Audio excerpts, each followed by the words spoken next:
مرحبا.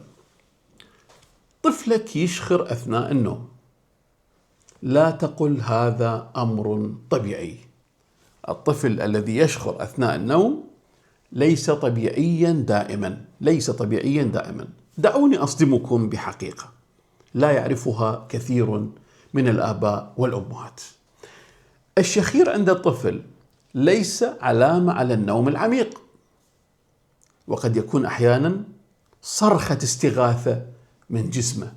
نعم، كثير من الأهالي يضحكون عندما يسمعون طفلهم يشخر، يقول لقد نام نوما عميقا، شوفه غاط بالنوم، ما شاء الله شنو ده كان يشتغل عماله. لكن في بعض الحالات قد يكون الشخير علامة على انسداد مجرى التنفس أثناء النوم، وهو هذا السبب الرئيسي طبعا، وهي مشكلة قد تؤثر. نشوف حجم هذه المشكلة الكبيرة، طبعا مشكلة قد تؤثر في نمو الطفل وفي سلوكه أيضا وفي تركيزه وفي حتى على قلبه تأثير.